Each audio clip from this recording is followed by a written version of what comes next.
79ನೇ ಮನೆ ಈಗಾಗಲೇ ಹಿರಿಯರಾದ ಮಹಾಬಲೇಶ್ವರ ಅವರು ಮತ್ತೆ ಡಾಕ್ಟರ್ ಪಿ ವಿ ಭಂಡಾರಿ ಅವರ ದಿವ್ಯ ಹಸ್ತದಿಂದ ಉದ್ಘಾಟನೆಗೊಂಡಿದೆ. ವ್ಯವಸ್ಥೆ ಮಾಡಿ ಮಾರ್ಕ್ ಕೇಳುವಾಗ ಆಶ್ಚರ್ಯ ಆಯ್ತು, ವಿದ್ಯಾಭೂಷಣಕ್ಕೆ ಅರ್ಜಿ ಹಾಕಿರ್ಲಿಲ್ಲ, PUC ಆಗಿದೆ ಆಲ್ರೆಡಿ.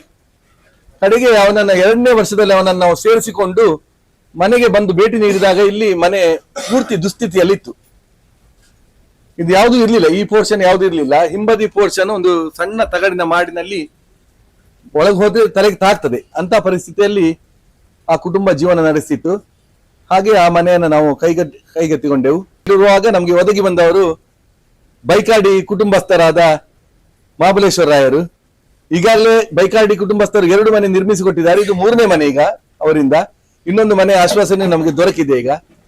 ಹಾಗೆ ಈ ಪರಿಸರದಲ್ಲೇ ಅವರಿಗೆ ಮನೆ ನಿರ್ಮಿಸಿಕೊಡುವ ಭಾಗ್ಯ ಒದಗಿ ಬಂದಿದೆ.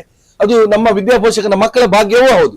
ಯಾಕಂದ್ರೆ ಒಂದು ಸುಶಿಕ್ಷಿತ ಕುಟುಂಬದಿಂದ ನಿಸ್ವಾರ್ಥ ಸೇವೆಯಲ್ಲಿ ತಮ್ಮನ್ನ ತಾವು ತೊಡಗಿಸಿಕೊಂಡಿರುವ ಬೈಕಾಟಿ ಕುಟುಂಬಸ್ಥರಿಂದ ನಿರ್ಮಿಸಿಕೊಡುವುದಂದ್ರೆ ಅದು ನಮಗೆ ತುಂಬಾ ಖುಷಿಯ ಸಂಗತಿ, ಕಲಾರಂಗಕ್ಕೂ ಹೆಮ್ಮೆಯ ಸಂಗತಿ. NPC ಮಣ್ಣೂರಿನಲ್ಲಿ ಓದ್ತಿದ್ದೇನೆ.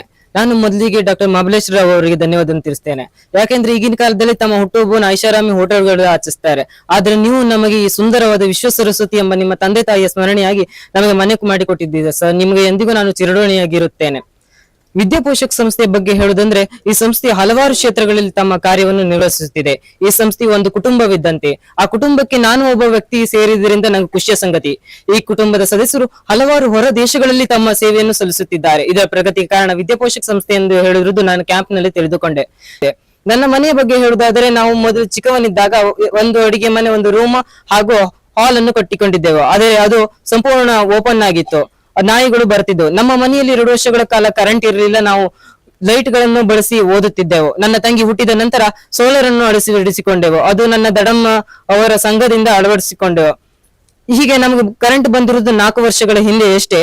ಆದರೂ ಕರೆಂಟ್ ಬಂದ ತಕ್ಷಣ ನಮ್ಮ ಮನೆಗೆ ಶೆಡಿಲ್ ಬಡಿದು ಕರೆಂಟ್ ಮತ್ತು ಸೋಲಾರು ಹಾಗೂ ಮನೆಗಳು ಶಿಥಿಲಗೊಂಡವು. ಇದರ ಬಗ್ಗೆ ನಾನು ವಿದ್ಯಾಪೋಷಕ ಸಂಸ್ಥೆ ನೋಡಿದಾಗ ಸಂಸ್ಥೆಯವರು ನನಗೆ ಮನೆಯನ್ನು ಸರಿ ಮಾಡಿಕೊಡುವುದಾಗಿ ತಿಳಿಸಿದಾಗ ನನಗೆ ತುಂಬಾ ಖುಷಿ ಆಯ್ತು. ನನ್ನ ತಂದೆ ಬಗ್ಗೆ ಹೇಳಿದರೆ, ನನ್ನ ತಂದೆಗೆ ದಮ್ಮು ಮತ್ತು ನಿದ್ರೆ ಸಮಸ್ಯೆ ಇರೋದ್ರಿಂದ ಅವರು 6 ತಿಂಗಳು ಕೆಲಸಕ್ಕೆ ಹೋಗ್ಲಿಲ್ಲ. ಹಾಗೆ ನನ್ನ ತಾಯಿಗೂ ಹುಷಾರಿಲ್ಲ. ಮತ್ತೊಮ್ಮೆ ಹೇಳೋದಾದ್ರೆ ನಾನು ಎಸ್ ವೆಂಕಟೇಶ್ವರ ಸರ್ ಮತ್ತು ಡಾಕ್ಟರ್ ಮಹಾಬಲೇಶ್ವರ ಸರ್ ಅವರಿಗೆ ಧನ್ಯವಾದ ಹೇಳ್ತೇನೆ. ಯಾಕೆಂದ್ರೆ ಇವರಿಬ್ಬರು ನನಗೆ ಜೀವನಕ್ಕೆ ಒಂದು ದಾರಿಯನ್ನು ಮಾಡಿಕೊಟ್ಟಿದ್ದಾರೆ. ಸರ್, ನಿಮ್ಮಿಂದ ನಾನು ಪ್ರೇರಿತನಾಗಿ ಇನ್ನೊಂದು ಒಬ್ಬ ವಿದ್ಯಾರ್ಥಿಗೆ ಶಿಕ್ಷಣದಲ್ಲಿ ಸಹಾಯ ಮಾಡಲು ಯಶಸ್ವಿಗೊಳ್ಳುತ್ತೇನೆ ಎಂದು ಹೇಳ್ತೇನೆ ಸರ್. ನಿಮಗೆ ನನ್ನ ಹೃತ್ಪೂರ್ವಕ ಧನ್ಯವಾದಗಳು ಸರ್. ಹಾಗೆ ಇಷ್ಟು ಸುಂದರವಾದ ಮನೆ ಮಾಡಿಕೊಟ್ಟುವಲ್ಲಿ ಗಂಗಾಧರ್ ಸರ್ ಮತ್ತು ಮುರಳಿ ಸರ್ ಪ್ರಾಮುಖ್ಯತೆ ಹೆಚ್ಚು ಇದೆ. ಹಾಗೆ ನಮ್ಮ ಶಾಲೆಯ HM ತುಂಬಾ ಕಷ್ಟಪಟ್ಟು ನನಗೆ ಇದರ ಬಗ್ಗೆ ಹೇಳಿದ್ರು. ಹಾಗೆ ನಮ್ಮ ಶಿವಣ್ಣನ ಮೇಸ್ತ್ರಿ ಅವರು ತುಂಬಾ ಚೆನ್ನಾಗಿ ಮನೆಯನ್ನು ಮಾಡಿಕೊಟ್ಟಿದ್ದಾರೆ. ನಾನು ಇವರೆಲ್ಲರಿಗೂ ನಾನು ಹೃತ್ಪೂರ್ವಕ ಧನ್ಯವಾದಗಳನ್ನು ಹೇಳುತ್ತೇನೆ. ಸೊ ಅವರಿಬ್ಬರ ನೆನಪಿಗೆ ಈ ಹೆಸರು ವಿಶ್ವ ಸರಸ್ವತಿ ಅಂತ ಇಟ್ಟಿರೋದು. ಇನ್ನೊಂದು ಅರ್ಥ ವಿಶ್ವ ಸರಸ್ವತಿ ಅಂದ್ರೆ ವಿಶ್ವದೆಲ್ಲೆಡೆ ಸರಸ್ವತಿಯ ಒಂದು ಕೃಪೆ ಇರಬೇಕು, ಎಲ್ಲರೂ ವಿದ್ಯಾವಂತರಾಗಬೇಕು, ಎಲ್ಲರೂ ಸಾಕ್ಷರರಾಗಬೇಕನ್ನುವಂತಹದ್ದು ಶಿಕ್ಷಣ ಕ್ಷೇತ್ರದ ಒಬ್ಬನಾಗಿ ನನ್ನ ಒಂದು ಅಭಿಪ್ರಾಯ. ಹಾಗೆ ಇವತ್ತು ಈ ಮನೆಯಲ್ಲಿ ಭಾಸ್ಕರ್ ಅವರಿಗೆ ನೆಮ್ಮದಿ ಸಿಕ್ಕಲಿ, ಜ್ಯೋತಿಯವರ ಬದುಕು ಸುಖಮಯವಾಗ್ಲಿ, ಸುಚಿತ್ರ ಇನ್ನೂ ಚೆನ್ನಾಗಿ ಓದ್ಲಿ, ಪ್ರಜ್ವಲ್ ಹಲವಾರು ಕನಸುಗಳನ್ನು ಇಟ್ಕೊಂಡಿದ್ದಾನೆ, ಅವನು ಇನ್ನೂ ಎತ್ತರಕ್ಕೆ ಏರ್ಲಿ. ಒಂದು ಭಾವನೆ ಇರ್ಬೇಕೇನಂದ್ರೆ, ಇವರಿಗೆ ವಿದ್ಯಾಪೋಷಕ್ ಇನ್ನು ಮುಂದೆ ಸದಾ ಬೆಂಬಲವಾಗಿರುತ್ತೆ. ಯಾವುದೇ ಕಷ್ಟ ಬಂದರೂ ಕೂಡ ಅಂಜದೇನೆ, ಎದೆಗೊಂದದೆ, ಅಳುಕದೇನೆ ಧೈರ್ಯದಿಂದ ಮುನ್ನುಗ್ಗಿದರೆ ಸದಾ ಬೆಂಬಲವಾಗಿ ವಿದ್ಯಾಪೋಷಕ ಇರುತ್ತೆ.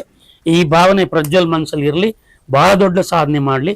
ಮತ್ತು ಏರಿದ ಎತ್ತರದಲ್ಲಿ ಏರಿ ನಿಂತಾಗ ಹಿಂದಿನ ಸ್ಥಿತಿಯನ್ನು ನೆನಪು ಮಾಡಿಕೊಳ್ಳಿ ಮತ್ತು ಕಷ್ಟದಲ್ಲಿರುವವರಿಗೆ ಯಾವುದಾದ್ರೂ ಒಂದು ರೀತಿಯಲ್ಲಿ ನೆರವಾಗಿ ಅಂತ ಹೇಳ್ತಾ ಎಲ್ಲ ಶುಭವನ್ನು ಈ ಕುಟುಂಬಕ್ಕೆ ಕೋರಿ ನನ್ನ ಮಾತು ಮುಗಿಸ್ತೇನೆ. ನಮಸ್ಕಾರ. ಬಹಳ ಕಷ್ಟದಲ್ಲಿ ಮುಂದೆ ಬಂದವ. ರಾಮನಗರದಲ್ಲಿ ದೊಡ್ಡಪ್ಪನ ಹೋಟ್ಲಲ್ಲಿ ಹೋಟ್ಲ್ ಕೆಲಸ ಮಾಡಿಕೊಂಡು ಅಲ್ಲಿ SLC ಓದಿ ಆನಂತರ ಉಡುಪಿ ಬಂದು ಕಾನೂನು ಮಠದಲ್ಲಿ ಇದ್ದು ಬೋರ್ಡಿಂಗ್ ಶಾಲೆ ಊಟ ಮಾಡಿ ಕಲ್ತಿದ್ದಾನೆ. ಅವನಿಗೆ ಏನಂದ್ರೆ ಒಂದು ಗುರಿ, ತಾನು ಮುಂದೆ ಹೋಗಲೇಬೇಕು ಅಂತ. ಆ ಸಾಧನೆ ಮಾಡಿ ಗೆದ್ದಿದ್ದಾನೆ. ಅವನಿಗೆ ನಾನು ಅದ್ರ ಬಗ್ಗೆ ನನಗೆ ಹೆಮ್ಮೆ ಉಂಟು. ಅವನು ಇವ ಸಾಧನೆ ನಾನು ಈ ಪ್ರಜ್ವಲ್ನಿಗೆ ಅದೇ ಹೇಳ್ತೇನೆ, ಮುಂದೆ ನೀನು ಕೂಡ ಇದೇ ರೀತಿ ಮಾಡಿ. ಆವಾಗ ನಮಗೆ ಯಾವಾಗೂ ಸವಲತ್ತು ಇರಲಿಲ್ಲ, ಈಗ ಕಲಿಯುವ ಮಕ್ಕಳಿಗೆ ಒಳ್ಳೆ ಸವಲತ್ತು ಇದೆ. ಅದರಿಂದ ಅದನ್ನೆಲ್ಲ ಸದುಪಯೋಗಪಡಿಸ್ಕೊಂಡು ಮುಂದೆ ಹೋಗಬೇಕು.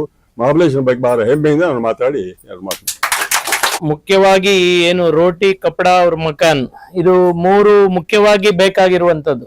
ಇದನ್ನು ಯಾರೇ ಮಾಡಿ ಕೊಟ್ರು ಅದು ನಿಜವಾಗ್ಲೂ ಶ್ರೇಷ್ಠವಾದ ಕೆಲಸ.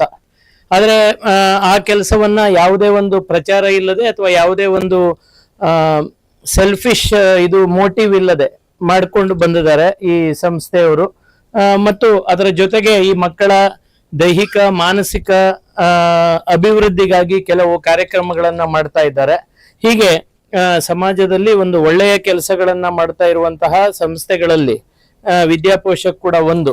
ಸೊ ಇವರ ಈ ಒಂದು ಈಗಾಗಲೇ ಹೇಳಿದಾಗೆ ಇದು 2ನೇ ಕಾರ್ಯಕ್ರಮ ನಾನು ಭಾಗವಹಿಸ್ತಾ ಇರುವುದು. ನಾನು ನೋಡಿದ ಹಾಗೆ ಈ ತರ ನಿಜವಾಗ್ಲೂ ಅಗತ್ಯ ಇರುವ ವ್ಯಕ್ತಿಗಳನ್ನ ಬಹಳ ಚೆನ್ನಾಗಿ ಅವರು ಮೌಲ್ಯಮಾಪನವನ್ನ ಮಾಡಿ ಅವರಿಗೆ ಅಗತ್ಯವಿರುವಂತಹ ಒಂದು ಮನೆಯನ್ನ ಕಟ್ಟಿ, ಬಹುಶಃ ಒಂದು ಒಳ್ಳೆಯ ಕೆಲಸ ಯಾರಾದ್ರೂ ಮಾಡಿದ್ರೆ ಅದು ಮುಂದೆ ಮುಂದೆ ಸಮಾಜದ ಪರವಾಗಿ ಈ ತರ ಅಹರ್ನಿಶಿಯಾಗಿ ದುಡಿತಾ ಇರ್ತಕ್ಕಂಥ ಯಕ್ಷಗಾನ ಕಲಾರಂಗ ಸದಸ್ಯರಿಗೆ ಮತ್ತೆ ವಿದ್ಯಾಪೋಷಕ ಸಮಿತಿಯ ಎಲ್ಲಾ ಸದಸ್ಯರಿಗೆ ನನಗೆ ಒಂದು ಆಶಾದಾಯಕ. ಇದು ಇಷ್ಟೊಂದು ಜನ ಶಿಕ್ಷಕರು ಪಾಲ್ಗೊಳ್ಳುವಂಥದ್ದು, ವಿದ್ಯಾರ್ಥಿಗಳು ಪಾಲ್ಗೊಳ್ಳುವಂಥದ್ದು, ಮತ್ತೆ ಯಾರೋ ಸಮಾಜದ ಮುಖಂಡರು ಪಾಲ್ಗೊಳ್ಳುವಂಥದ್ದು ಒಳ್ಳೆ ಕೆಲಸ ಆಗ್ತಾ ಇದೆ. ಇದೇನ್ ಸಣ್ಣ ಕೆಲಸ ಅಲ್ಲ ಅಂತ ಹೇಳಿ ವಾಪಸ್ ಬದುಕಿಗೆ ಒಂದು ಆಶಾದಾಯಕ ವಿಚಾರಗಳನ್ನು ನೀಡುವಂತಹ ಇಂಥ ಘಟನೆಗಳು ನಮ್ಗೆ ಅನುಭವಿಸ್ಲಿಕ್ಕೆ ಇವತ್ತು ಸಿಕ್ಕಿದೆ. ಅದಕ್ಕೆ ಕಾರಣೀಕರ್ತರಾದಂತಹ ಡಾಕ್ಟರ್ ಮಹಾಬಲೇಶ್ವರ ರಾವ್ ಅವರ ಎಲ್ಲಾ ಕುಟುಂಬದವರಿಗೆ ನಾನು ನಿಮ್ಮೆಲ್ಲರ ಪರವಾಗಿ ವಂದಿಸ್ತೇನೆ. ಈ ಒಂದು ಸಂಸ್ಥೆ ಮಾಡ್ತಿರೋದು ಬಹಳ ಒಳ್ಳೆಯ ಕೆಲಸ. ಮತ್ತೆ ಇದ್ರೊಟ್ಟಿಗೆ ನಾವು ಕೂಡ ಈ ತರ ಒಂದು ಸಹಾಯವನ್ನು ಮಾಡ್ತೇವೆ ಅಂತ ನಾವು ಕೂಡ ಅನ್ಕೊಂಡಿರ್ಲಿಲ್ಲ. ಮಾಡುವಂತ ಒಂದು ಸನ್ನಿವೇಶ ಬಂದಿದೆ ಇವತ್ತು. ನಂಗೆ ತುಂಬಾ ಖುಷಿ ಆಯ್ತು. ಹಾಗೆ ಅಪ್ಪ ಹೇಳಿದಾಗೆ ಶಿಕ್ಷಣ ಎನ್ನುವುದು ಎಲ್ಲರಿಗೂ ಮಹತ್ವವಾದದ್ದು. ಇದೇ ತರ ಮುಂದುವರಿಬೇಕು, ಚೆನ್ನಾಗಿ ಓದ್ಬೇಕು, ಒಳ್ಳೇದಾಗ್ಬೇಕು ಅಂತ ನಾನು ನಿಮ್ಗೆ ವಿಶೇಷ ಹೇಳ್ತೇನೆ. ಸೊ ಚೆನ್ನಾಗಿ ಓದಿ, ನಿಮ್ಮ ಪ್ರಜ್ವಲ್ ಅಂತ ಹೆಸರಿದೆ, ನಿಮ್ಮ ಎಜುಕೇಶನ್ ಕೂಡ ಇನ್ನು ಉಜ್ವಲವಾಗಿ ಬೆಳಿಲಿ ಅಂತ ನಾನು ನಿಮ್ಗೆ ವಿಶೇಷ ಹೇಳ್ತೇನೆ. ಹಾಗೆ ಸುಚಿತ್ರಾ ಕೂಡ ಚೆನ್ನಾಗಿ ಓದಿ ಮುಂದೆ ಬೆಳಿಬೇಕು, ಚೆನ್ನಾಗಿ ಆಗ್ಬೇಕು, ಒಳ್ಳೆಯ ಮಹತ್ತರವಾದ ಸ್ಥಾನವನ್ನು ಪಡಿಬೇಕು ಶಿಕ್ಷಣ ರಂಗದಲ್ಲಿ ಅಂತ ನಾನು ಕೇಳ್ಕೊಳ್ತೇನೆ. ಮತ್ತೆ ಇದೊಂದು ಒಳ್ಳೆಯ ಹೇಳ್ಬೇಕಾದ್ರೆ 79ನೇ ಸ್ವಾತಂತ್ರ್ಯ ಮಹೋತ್ಸವದಲ್ಲಿ 79ನೇ ಮನೆ ಹಾಗೆ ಅದೊಂದು ಆಕ್ಚುಲಿ ಇನ್ವಿಟೇಷನ್ ಬಂದಾಗ ಅದನ್ನ ನಾನು ಹುಡುಕಿದಂತ ಒಂದು ವಿಷಯ. ಸೊ ಹಾಗಾಗಿ ಒಂದು ಖುಷಿ ಆಗುತ್ತೆ ಇಂತ ಒಂದು ಸಂದರ್ಭದಲ್ಲಿ ಇಂತ ಒಂದು ಒಳ್ಳೆಯ ಕೆಲಸ ನಾವು ಮಾಡಕ್ಕೆ ಆಯ್ತು ಅಂತ. ಸೊ ಎಲ್ಲರಿಗೂ ಧನ್ಯವಾದಗಳು.